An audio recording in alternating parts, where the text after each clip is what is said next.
Graça e paz, graça e paz. Deus abençoe a todos. Estamos de volta com o livro de Gênesis para falarmos um pouquinho aqui sobre os patriarcas, os chamados patriarcas, Abraão, Isaac e Jacó. O livro de Gênesis, no capítulo 11, verso 31, declara o seguinte: Terá decidiu sair da cidade de Ur, na Babilônia, e rumar para a terra de Canaã. Tomou seu filho Abrão, seu neto Ló, filho de Harã, e sua nora Sarai, mulher de seu filho Abrão.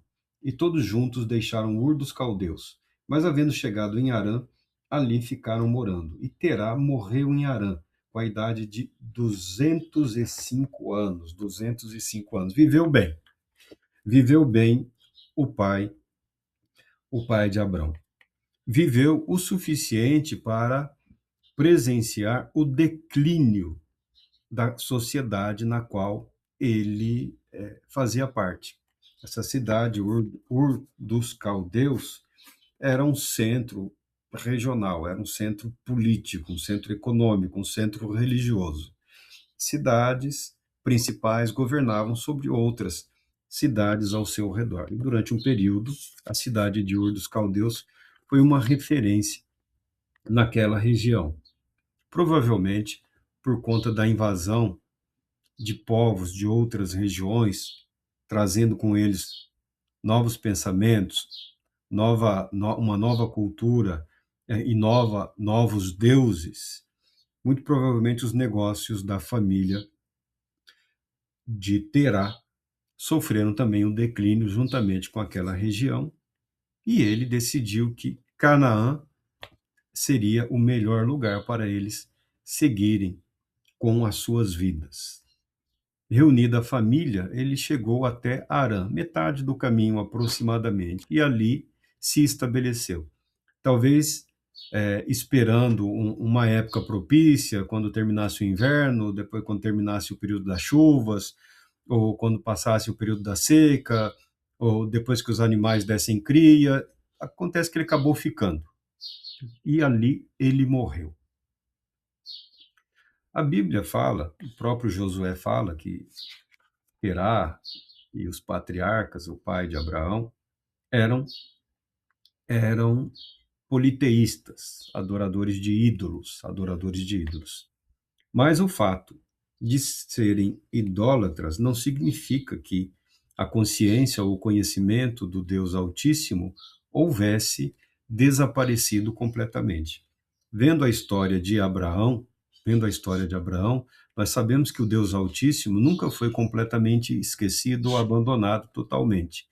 Tanto que Abraão, após uma vitória numa batalha na qual ele se envolveu contra a sua própria vontade, porque ele acabou intervindo para resgatar o sobrinho Ló, que havia sido sequestrado, junto com os moradores da cidade, cidades vizinhas, onde, onde, onde o Ló vivia.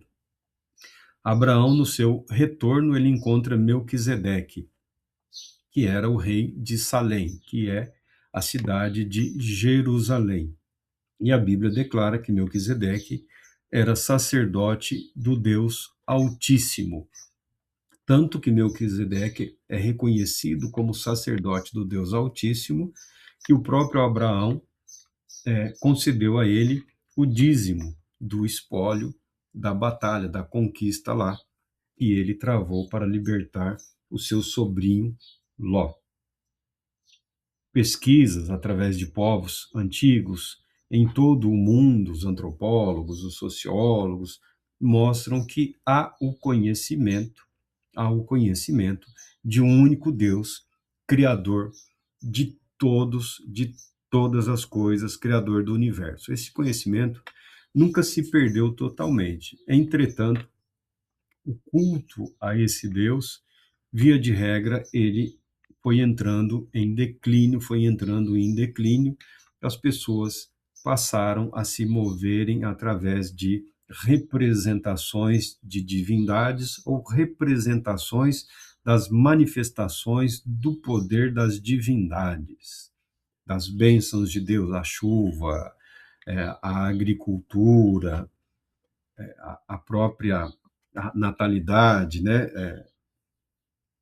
as divindades acabaram tomando essas áreas aí. As pessoas recorriam aos dons de Deus, personificando esses dons, personificando essas manifestações, e com o tempo essas personificações se transformaram em divindades autônomas. Não satisfeitos com isso, foram criando famílias de divindades e, em alguns momentos, se estabeleceram até quase que pequenas sociedades de divindades, tal o número de divindades que inúmeras culturas acabaram desenvolvendo. Você vê isso aí nos gregos, que ficou muito famoso, entre os egípcios também, e você vê nas culturas africanas e também nas culturas da Ásia e da Índia, e por que não dizer das Américas aqui como um todo. O homem morreu. O homem morreu. E com ele a sua jornada, ou pelo menos a sua intenção de sua jornada. Aí vem o fato que é interessante na Bíblia. No capítulo 12 aqui, os primeiros versículos, eu vou pegar uma tradução literal aqui dos autores, diz o seguinte: Javé, ou Deus, ou o Senhor, uns traduzem Javé, outros traduzem Jeová, outros traduzem Iavé. Javé disse a Abrão: Sai da tua terra natal e da casa de teu pai, para uma terra que te mostrarei. Farei de ti uma grande nação. Abençoar-te-ei e engrandecerei o teu nome. Sê, portanto, uma bênção. Abençoarei os que te abençoarem e amaldiçoarei aquele que te amaldiçoar. E por teu intermédio, todas as comunidades da terra. Graças a Deus pela sua palavra. Esse texto da Bíblia é chamado aqui o chamado e missão de Abraão. O autor coloca aqui eleição e promessas divinas. Eleição de Abraão e promessas divinas. Deus se revela a Abraão. Alguns pensariam que Abraão é o pai do monoteísmo. Foi Abraão quem inseriu o conceito de culto a um único Deus. Não, não. Abraão reapresenta esse Deus verdadeiro, embora presente na consciência, ausente das práticas cultuais da humanidade, ou de boa parte da humanidade naquele período. Abraão é feito por Deus, constituído por Deus, profeta aos povos e nações da terra, terra a qual Deus o abençoaria e garantiria que a descendência de Abraão se tornasse herdeira daquela terra, herdeira daquele povo. Nisso se estabelece um contraste incrível entre o que Abraão vivia e o que Deus prometeu. O nome dele já indicava essa ideia, esse conceito de pai exaltado, ou pai de multidão. Abraão, as pessoas ficam preocupadas aí com as trocas de nome, mas o significado ele é ampliado, ele é fortalecido, ou seja, você terá uma descendência. Abraão viveu, reconheceu o Deus que se revela a Abraão, é reconhecido por Abraão, é reconhecido por Abraão. E a jornada de Abraão diz respeito a aprender a viver pela fé diante desse único e verdadeiro Deus, o que envolve o abandono da idolatria. Prática essa que não foi totalmente abandonada, manteve-se presente na vida de alguns dos descendentes de Abraão. Você vai lembrar de Jacó, quando ele foge do irmão Esaú, vai procurar uma esposa entre os parentes que viviam nessa região, e lá, uma das esposas, quando decidem voltar para a terra de Jacó, ela furta, ela sequestra os ídolos do lar, os ídolos domésticos, ou os ídolos familiares, algumas estatuetas, pequenas estatuetas, via de regra uma família de divindades que seriam uma espécie de garantidores da proteção, da paz e da prosperidade daquele lar e daquele ambiente. Vez ou outra, a descendência de Abraão era convidada a abandonar a idolatria como confirmação do pacto ou da aliança estabelecido entre Deus e eles, entre eles e Deus. Assim também o fez Josué, quando dá entrada para a conquista da terra prometida. Abraão segue sua jornada vivendo debaixo de promessas grandiosas, mas ele, na verdade, a única terra que ele teve foi um sepulcro, foi uma gruta, uma caverna, numa região e um campo ao redor, que ele comprou para sepultar a sua esposa. E ali também ele foi sepultado, e os patriarcas também ali foram sepultados. A promessa de, de que os seus herdeiros ficariam com a terra, e ele, a única terra que teve foi aquela.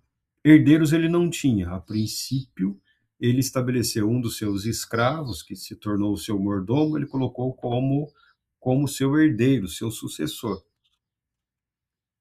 Abraão mostra também uma coisa muito importante para nós hoje e também durante toda a história. Abraão era incrivelmente monogâmico. Muito embora a esposa fosse estéril, e segundo os costumes da época, ele poderia contrair um novo casamento, ter uma nova esposa, ele não o fez. Abraão nada fez para reparar essa dificuldade no relacionamento. Todas as dificuldades que o casal teve foi quando Sara, tentou ajudar a Deus e fez algumas propostas, dando à escrava, uma das suas servas, para ser concubina de Abraão, e os filhos seriam recepcionados como filhos de Abraão e de Sara. Não deu muito certo. A verdade é que Abraão aprendeu a viver pela fé até os limites da capacidade humana. Quando se esgotaram, os recursos físicos, por assim dizer, Deus realizou um milagre e Sara, aos 90 anos, engravidou de Abraão aos 100 anos, e eles tiveram o filho da promessa de Deus, através do qual viria a descendência. Tá? E esse filho também só teve 2 filhos, Esaú e Jacó também. A multidão levou um bom tempo para se formar. Mesmo assim, Abraão é apresentado para todos como o pai da fé, o homem que viveu pela fé. Quando Deus chama Abraão e faz promessas, depois de algum tempo, Deus convoca Abraão para fazer um pacto para selar aquela aliança. E Deus se coloca debaixo de maldição, caso não cumprisse o que havia sido prometido. O pacto celebrado entre Deus e Abraão, a única coisa exigida de Abraão foi a circuncisão. Todas as responsabilidades do pacto e da aliança estavam voltados para Deus, que garantia o seu cumprimento. E Abraão perseverou. Abraão continuou. Abraão permaneceu debaixo dessa confiança, dessa convicção. O teste da fé de Abraão foi quando Deus o convocou e ordenou que ele sacrificasse o seu filho, Isaque. E Abraão, mais uma vez, obedeceu. Deus se apresenta como Deus provedor, como Deus fiel, quando o anjo impede que Abraão sacrifique o seu próprio filho e, ao mesmo tempo, mostra um animal que deveria ser abatido no lugar do filho como sacrifício, como oferta a Deus. O Deus que provê, o Deus que é fiel de forma absoluta nos exatos termos daquilo que foi tratado, daquilo que foi combinado, daquilo que foi estabelecido. Um autor que eu tenho, que é uma medida que foi uma medida de saúde mental, quando eu estava estudando muito esses textos de teologia, lendo os vários e vários livros, ele apresenta aquela de Deus é espírito pessoal perfeitamente bom, que em santo amor cria, sustenta e governa todas as coisas. Em Abraão, em Abraão, nós temos Deus se revelando como Deus pessoal. Deus que convida o ser humano para não como um rebanho, um grande rebanhão, respeitando a individualidade de cada ser, tratando cada pessoa, cada indivíduo, de acordo com as condições nas quais ele se encontra, garantindo que aquela vida será conduzida exatamente para o caminho e através do caminho estabelecido e proposto por Deus. Deus, o nosso Deus, Deus a quem Jesus nos ensinou a chamarmos de Pai, uma revelação magnífica, uma revelação acima de tudo proposto e vivido pelo indivíduo, quer dentro da aliança ou fora da aliança, naquele período, é Deus no seu relacionamento pessoal, conforme proposto em Abraão, mas em Cristo Jesus revelado como o Pai, o doador da vida e o garantidor, o provedor dos meios necessários para que aquela vida ganhe significado e cumpra o seu propósito diante de Deus, o Pai. Abraão, em Abraão, lendo esse texto, nós não vemos limitações no plano e no propósito de Deus no que diz respeito à humanidade, no que diz respeito à totalidade das pessoas no mundo e, ao mesmo tempo, cada pessoa individualmente. Abraão teve a sua vida, teve a sua fé estabelecida e provada. A fé, ela invariavelmente, em algum momento da vida, ela precisa ser provada. Não é uma fé que é algo assim, algo subjetivo. A fé, via de regra, é objetiva. Permitiu que Abraão vivesse em peregrinação numa terra que seria, segundo Deus, dos seus descendentes, mas ele mesmo nunca chegou lá dizendo, ó, estou aqui porque tudo isso aqui será dos meus. Estou aqui porque Deus para cá me enviou. Estou aqui fazendo a vontade de Deus. Que Deus a Abraão, o Criador dos céus e da terra. Assim, Abraão, através da sua vida, Deus deu testemunho, foi profeta de Deus para as nações, para os povos da região para a qual ele foi enviado. Essa região que naquele período era chamada de Canaã. Nas histórias de Abraão, a promessa de incontestáveis descendentes afunila-se no problema angustiante de um filho, um filho, um filho. Um filho que veio pela intervenção divina, fazendo com que uma mulher de 90 anos recuperasse a fertilidade e um homem de 100 anos, da mesma maneira, se tornaram férteis e geraram uma nova vida, uma nova vida, uma intervenção divina, um milagre, a garantia de Deus, de que Deus não havia esquecido aquilo que prometeu. As surpresas magistrais de Deus fazem parte de seu padrão de cumprimento de suas promessas. Superar a esterilidade dos casamentos patriarcais e passar por cima dos direitos tradicionais do primogênito, a bênção maior. Deus cuidará para que a redenção da aliança se realize, mas a seu tempo e a seu modo. O livro termina com o cenário pronto para o próximo ato do drama da redenção, o livramento da escravidão do Egito. As mesmas dificuldades que Abraão enfrentou foram enfrentadas por Isaac em parte mas especialmente por Jacó, depois chamado Israel. As mesmas dificuldades, o ter que se afastar da terra, a luta para conquistar o que era seu por direito, o retorno para casa, o enfrentamento de desafios, de forças, de poderes acima das suas próprias e a dependência de Deus, depender de Deus, depender confiando na soberania do Deus que se revela para todos.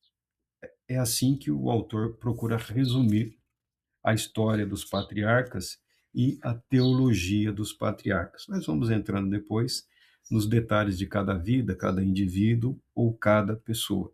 O importante para as nossas vidas hoje é sabermos que Deus é fiel e tudo aquilo que Deus prometeu, Deus cumprirá a seu tempo e a seu modo. Não somos nós quem determinamos como Deus vai fazer o que se comprometeu a fazer. A nossa responsabilidade é vivermos em obediência a Ele. E olha que Deus não exige muito, tá? Deus não exige muito.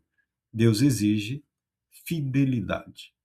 Fidelidade. Deus Todo-Poderoso te abençoe, te proteja e te conceda a paz, muita paz.